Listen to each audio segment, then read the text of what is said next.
Ladies and gentlemen, welcome to Unfiltered Tales, Season 5, Episode 20. Sorry we've been gone so long, but we come back today with Miss Catalina Duvert. How you doing today? Duver. You I'm say, fine. Duver. oh, Duvet. I'm sorry, Miss Duvet. I'm sorry. I'm sorry, but we're bringing her in today, to talk about little things about um, her book, The Author of the Box, and also some of the things she did with suffering with lifelong depression. But before we get started, tell us a little bit about yourself. Hi, I'm Catalina Duver. I am an author. I'm a teacher. I started writing at a young age, and I realized that a lot of the things that I wrote about helped me get through hard times. And so it was a passion of mine, something that I love doing since a very young age. And I take it with me through everything that I do, especially as I teach. And it was something that helped me get through my depression as well.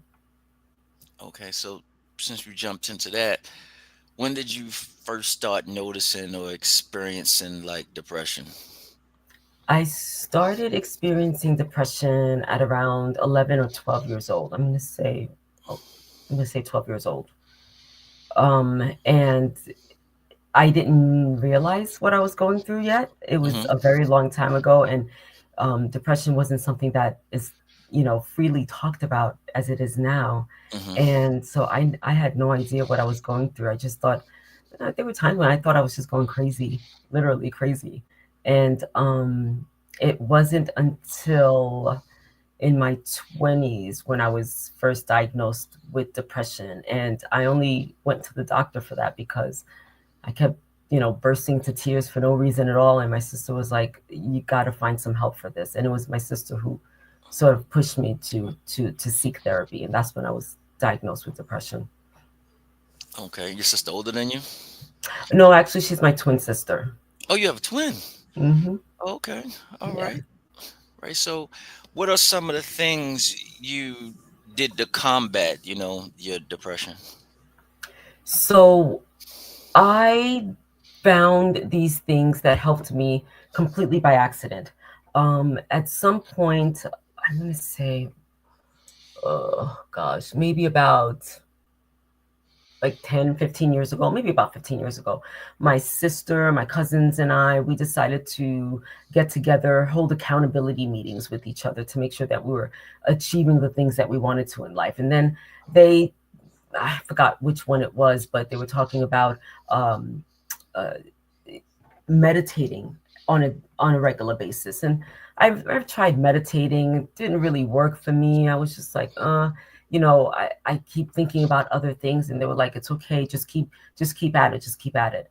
And while we were doing that, we started talking about saying affirmations. And so I started saying affirmations every day. I had a very low image of myself. I had low self esteem. I didn't view myself in a positive light. I was always saying bad things about myself. And so these affirmations were things like, I know that I'm a good person. I know that I can do things. Just things like that that I just started saying on a daily basis.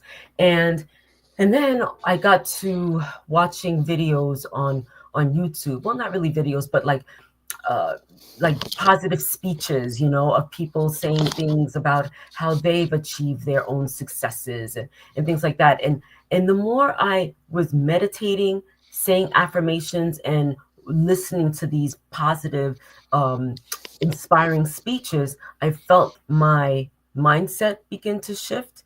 I started Hmm. thinking more positively about myself, my life, the things that I wanted to get done, and I started to enjoy life more. And then I started exercising on a regular basis. My sister had done it. I only exercised on the weekends, but then I tried something different. I was like, let me exercise on a daily basis. I wanted to look a certain way, but I didn't realize that that was also contributing to my positive self image. And the last thing that I did that really contributed to me feeling good about myself was writing. And writing was something that I love to do. It came naturally to me. every time that I wrote, I really, really felt good about myself. And it could be I was just writing stories. Sometimes I was writing about what I was feeling, what I was going through. And this was, um, I was also writing poetry, just letting go of the things that were really bothering me, that were plaguing me. Mm. And I realized that all of those combined together really helped me overcome my daily battle with depression. And there were times when I did have medication, Mm. but at some point I quit my job and I no longer had insurance, so I couldn't depend on the medication. And when Mm. I realized that all the things that I was doing really helped me feel better about myself, I realized that I no longer needed medication. So you said you started you like feeling this way at 11. So Mhm. this went through your high school years as well. Yes, yes. S- So in your high school years, outside of your sister, was there anybody else that was like in your circle? Like, what's wrong, girl? Come on, feel better about yourself. Anything like that? No, maybe my cousins, but I'm not really too sure about that. Nobody really knew what I was going through except my sister because we were so close. Now, I hid my depression with smiles and shyness and just keeping away from people. Nobody knew what I was going through, not even my parents, right? I kept it hidden. I was ashamed of it. I didn't know what I was dealing with. And anytime when I would get really upset, I would retreat to my bedroom or just keep to myself. I didn't like going to parties. I didn't go anywhere. So my sister was really the only person who was in such close proximity to me to see what I was going through. And I didn't even know what I was going through. And and I kind of chalked it up to, this is just me. This is who I am. I didn't even think about, I didn't know that I was suffering with depression until I was in my 20s. So all throughout high school, I was hiding this fact. I was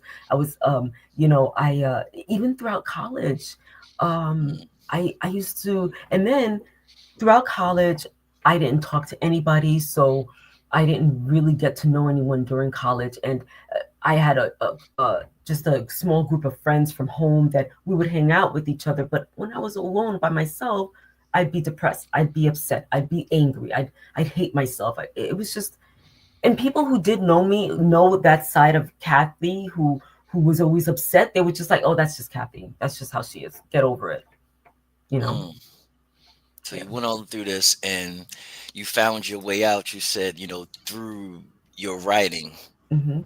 through your writing. So you have Kathy's Cross, which is your Hmm. blog. So, uh, what value would a depressive find in your blog? In Kathy's Cross. Yeah.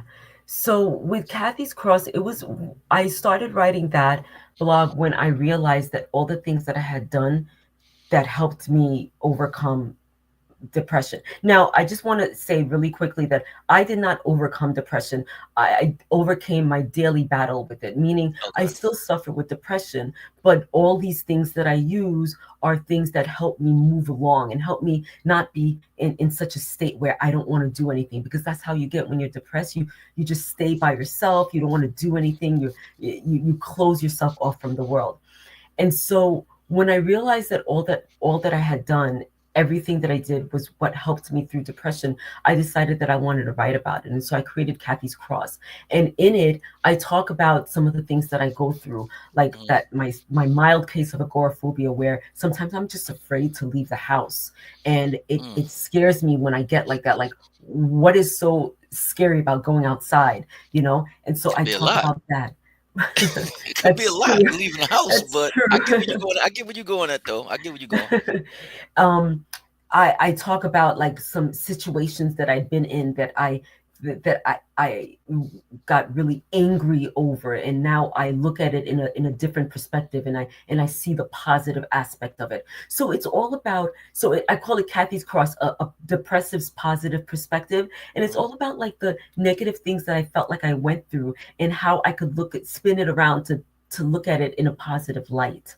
And I really feel that one of the things that helped me overcome depression, now, I'm not going to say that this is going to work for everybody, but one of the things that helped me was really continuing to think positively about things. Okay, so one day my car was towed because I parked it where I should not have parked it, and I had to go and get it and pay like a couple of $100 to get my car back.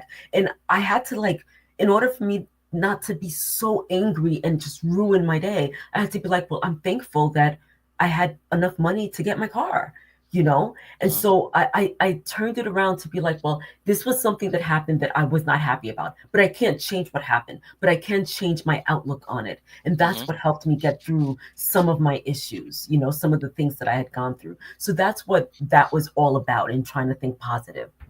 So you found your silver lining, which actually became a coping mechanism for you to say, Exactly. this happened, but hey, I'm thankful that I do have this. So it's nothing to really be mad about because I got the money to get my car back. When actuality, I shouldn't have parked there. Right. But silver lining is I got my car. So there's no need. Yeah. I mean, got the money to get my car. No need for you to beat yourself up over it. So I Right. get And yeah, and I like that you use the word beat yourself up, because that's what I did constantly for any little thing that I did. Things that people would be like, oh, well, it happened. I would like beat myself up, and I'm like, I can't believe this happened, and this and that, and I could have done this and I could have done that. And I find myself retreating to that every once in a while. But I have to try to remember, there's nothing you can do to change it. What are you going to get out of this experience? What are you going to learn from this experience? understandable. And, Yeah. and one of the biggest things I had to learn, as myself through going through phases is that control what you can control.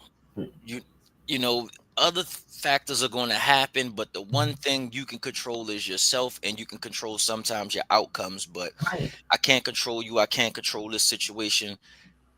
Let me just control what I can control. Control the controllable. Yes. Absolutely, absolutely. And you could only do so much, right? Hmm. And you have to think about your mindset at that moment. And sometimes I'm not going to say it's easy to think about the silver lining. I'm not going to Hmm. say it's easy, because sometimes when I get in that angry state, Hmm. for some reason I want to stay there. I Right. think it's more comfortable, or not even comfortable, but it's what I know, Right. right? And sometimes you want to just stay there, but sometimes I have to, like, I don't want to use the word force, because that has a negative connotation to it, but sometimes I have to really try to dig myself out of that hole and be like, look, you got to get over this right now, in the sense that, think about something more positive. You can't control what has happened, but what are you going to do? What are you going to do to think about it? And sometimes I have to pray over it, and Right. really forgive myself.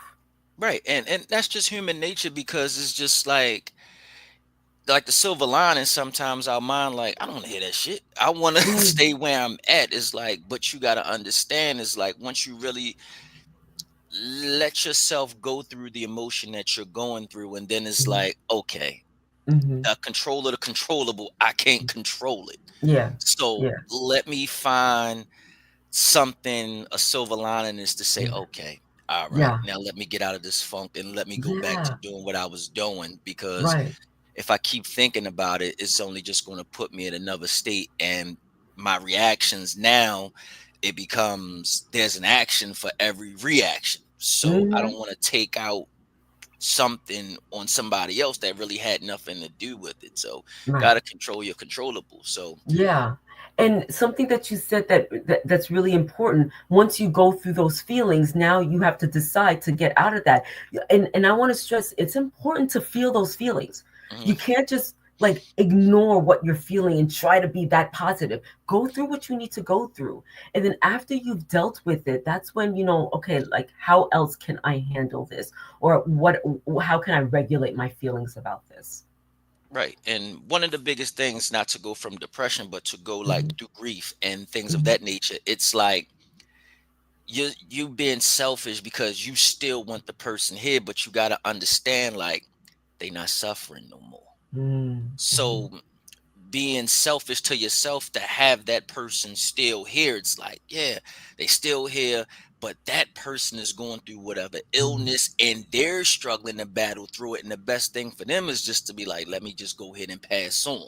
Yeah. So when I look at those things, like, as I got older, I started to understand death a little more. Is like Mm, this person's suffering, and it's mm, only being selfish and me being narcissistic to keep this person here around because I really don't know what they're going through inside yeah. their body, if whether it's cancer, AIDS, or whatever they're doing, and they taking all this medicine and they just taking this medicine just to feel comfortable to deal with Mm, what they're dealing with. Meanwhile, I'm happy because you're here, but once you leave the flesh and the body, it's like you're free now. You're no longer suffering. yeah. But Yeah. I'm upset about it. But I have to realize, and my silver lining to say, they're no longer suffering. Right. And but that's a hard thing to do It because is. you love the person, right? It Yeah. is. I it's interesting that you mentioned that because my mother had dementia, Alzheimer's Hmm. dementia, and she spent like the last 15 years of her life suffering with this, Hmm. and like the last 5 years she was just like in a catatonic state. She wasn't speaking.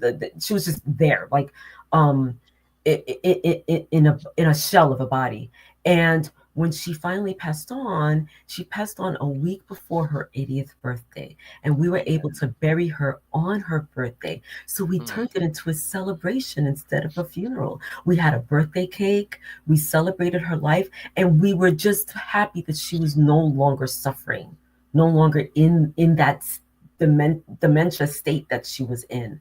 And so I that just reminds me, what based on what you said, it reminds me of that. Right. And also what I had to learn is, like I've studied like the New Orleans culture, and they say Mm, we always wondered why people laugh at birth and cry at death, but in the New Orleans culture, they celebrate death. mm, And I had to start looking at it like that when my favorite aunt passed away in 2011, and I had to look at it like she wouldn't want me around here upset, depressed. She would want me mm, partying. And that's what I did. I was like, you know what, just party on for us. So I kind of understand. They don't want you suffering. Just mm, party on. mm-hmm. Yeah, death is a natural part of our lives, and it yes, it is sad that we will no longer see these people again, but it's natural. We need to move on with our lives. Yeah, absolutely. Right. And it brings us to another thing, but to ask you, like, what would you say to someone who just tells you just to get over it? Like, what would you say? Yeah, and people have told me to just get over it, like before I realized what I was suffering with. And even I told myself, why can't you just get over it? And I say to them, you can't, it's not something you can just get over. There are mechanisms, there are strategies that you can use to help yourself overcome what you're going through in the moment, but it's something that you just cannot get over. And one of the things that I do want to say that I didn't mention before is that I did seek therapy, and I was a willing participant in my therapy sessions, when at first I wasn't. I would go there like, arms crossed, and like, acting like whatever the therapist was saying wasn't really true. And I didn't want to do that deep work inside of myself to realize and understand what I was going through.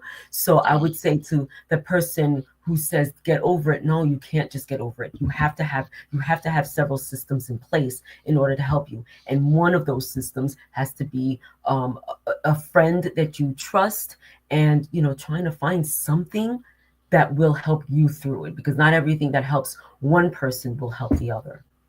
Right. And take for what you just said. You gotta put the prayer, you gotta put the faith in prayer, and you gotta do the work. Yeah, If you do the work, do the the work. results will happen. Yes, So, absolutely. but just for tell somebody saying just get over it, you don't know what that person is going through, so you can't really Hmm. say just get over it. Because if I tell you just get over it, I don't know if that triggered you, and that might be the last time I see you, because Right. we don't never know where the person's going. So it's kind of let me what's wrong and let you just vent and just try to understand you from there, Yeah, so you can yeah, get it out. yeah, absolutely.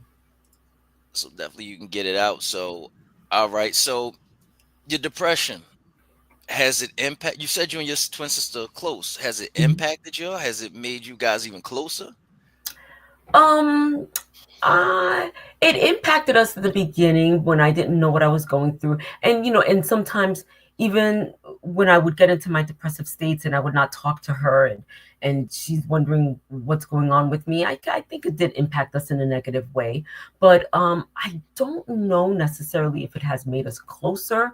Our bond has become closer through the years. I feel like because we do a lot of things together now, and we actually still live together, our bond has become closer through the years, but I wouldn't say it's necessarily because of the depression. Okay. Do you guys still live near each other? Yes, yes, we are roommates. We live together. Okay. All Yes. right. All right. Mhm. All right. Yeah. But we definitely want to go and like, so what advice would you give to depressives out there? Mhm. I say one of the things that I really stress is like finding your passion, finding that thing that you feel like you cannot live without, whether it's writing for me, maybe podcasting for certain people, right? Um, Gardening, I don't know, playing music, making music, dancing, whatever it is that you feel is your passion. I think I tell people to just immerse themselves in their passion, and that's one way of freeing those demons. I call it like my depression monster. That's how I release my depression monster, right? And I think that's what will help you overcome, or in part help you overcome your daily battle with whatever it is that's troubling you, that's plaguing you. And also, I think therapy is something that's really, really important. And if you can't afford therapy, or you don't have the insurance for therapy, then I don't know. Some people go, talk to their um, members of their church. That works. Talk to a trusted friend. I say. I just think that there are so many things that we can try that doesn't have to involve medication that could, synthetically alter your mood. And I just that's just not for me. While I think that medication is something that you can start off on in order to help you regulate your moods, I feel like things like meditations and affirmations will really help somebody who is open to it, whose mind is open to it. Right. Okay. So you talk about that, but now, you're the author of the box. Hmm. You're the author of the box, and it's about what is your debut novel, Hmm. is near and dear to you. Hmm. So tell us what it's about. You don't have to tell us everything is about. I mean, I know the caption, as far as it's about an executive. So yes, she's an executive. Her name is Mia Hill. She's an executive at a magazine publishing company, and she is one of the top people at that company. And she really knows what she's doing. She's very confident at her workplace, but she is suffering with depression, and that comes from her messy relationship with her mother, who has since passed on.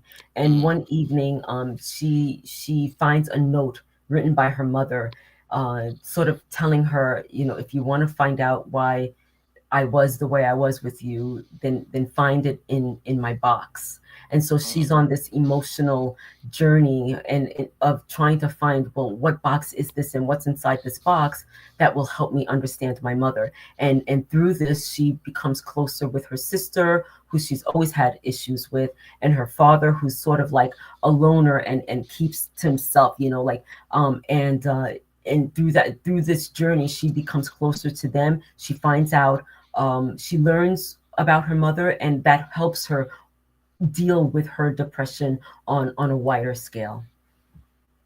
now, I know the depression part with you because we spoke about that, so I know that possibly could be based on a true story. Is this book based on a true story about your life? Because you got your Swiss sister, there's your mother, your dad. Is this based on you? No, not at all. The only thing I have in common with the main character is that I gave all of my depression to her. All my Okay. symptoms I gave to her, and I wanted to see what she could do with it, and she impressed me a lot. She's a much stronger person than I am. So what basically inspired you to actually write this book? You know, so before I wrote this book, I wrote it in my early 20s. And before I wrote this book, I had written another book that never saw the light of day. But I wanted to write something that was meaningful to me. And when I really didn't understand what I was going through, I started writing about a young woman who was going through issues. She was always angry, and I didn't know, she didn't know why she was angry. And when I was diagnosed with depression, I was like, that's it. That's her thing. She's depressed. Now let's see what she's going to do with this. And so I had written it in a way to understand my own feelings about what I was going through, and in a way to tell people that depression isn't something that you just get over. It is something that you have to strategically help yourself through, and have people in place in your life, because you can't do it alone. You really, really cannot. So have people in your life that will help you through this tough situation in your life. So I that's why I basically wrote it. Okay.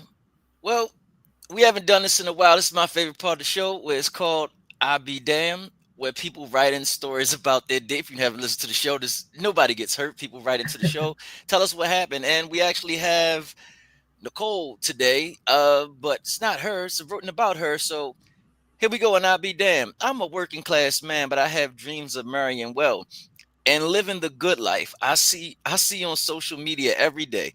I went to art galleries to meet women, and I met Nicole, a well-kept, exciting, upper-class mixed media artist. She had that soft life, all-day vibe. I was gaming with Nicole's male cousin at her spot when she bust the door open, picked him up, and attempted to throw him out the first story window. Why? Because he used her last cocaine. Nicole made me drive around for hours to find another dealer, another plug. She wasn't excited. She wasn't exciting. She was high all the time. I wanted to remove myself, but she's also the most financially stable woman I ever met. Rod, what do I do? Well, I don't know. So, uh that's a rough one right there. I mean, if she's high all the time, so you never met her true self. So she's not exciting when she's not high, but she burst in the door and almost committed a murder. I, I probably would just leave her alone. What about you, Kathy? I would say the same thing. Just let her be. Just let her be. And the one thing we didn't speak about depression, because I used to work next door to a behavioral place, not to change subjects, but one thing you can't do is suppress it with alcohol and drugs. Yeah, That's yeah, one thing, and you'll find yourself in a whole nother realm if you start doing things of that nature, trying to yeah. suppress it with that. And then once you stop, you wonder why, like what's going on. My grandmother always said, you can get drunk, you can get high to suppress your problems, but once that euphoria wears off, everything's back to normal. Hmm. And sometimes you're the worst for it. Yeah, And who knows what happened during those times when you were high and drunk. yeah, I understand that. Hmm. But if anybody's looking for Miss Kathy, they can reach you where? Okay, so I have an Instagram where Catalina Juvier, and my website, catalinajuvier.com. Yep, it's floating across the bottom of the screen. That's CATHELINADUVERT.com. Um, thank you for joining us. Well, thank you so much, Rod, Sorry, for I had inviting you me. on hold for like a month. I'm sorry. I had some things It's going all on good. personal, but like to say we back. This is episode 20. We got 10 more episodes for this season. I don't know who's coming on next week because I got a bunch of people lined up, but this was a special time, 6 o'clock. Next week we back to our regular time at 7 o'clock. Same place, same channel, 7 p.m. Unfiltered Tales with another story of I Be Damned. Um, but thank you for coming through today, Kathy. And make sure you guys check out our website, check out our Instagram, and make sure you go read Kathy's Corner and pick up the book. The author, she's the author of the box. Where can they get the book from? You can find it on Amazon, and you can also find it on my website, but it's easier on Amazon, I think. You know what I tell you guys all the time. If you buy the book and you want it signed, just tell me and I can get it signed for you. Because these people are going to blow up. Trust Yes. me, they're going to Yes. blow up one day. So we got to get the book, and she'll sign it for me. We'll get her to sign it, and we'll go from there. But again, Absolutely. thank you for coming through. Peace and blessings. Happy holidays. We'll see you guys next week. Uh, Somebody comment something. I didn't even see a comment. Oh, hold on. Somebody said a pitcher. What did they say? A pitcher can control. A pitcher can only control the ball until it leaves his hands, which is true. Once you throw it, you Yeah. can't control it. Yep. So So true. remember, control your controllables. Yes. See you next week.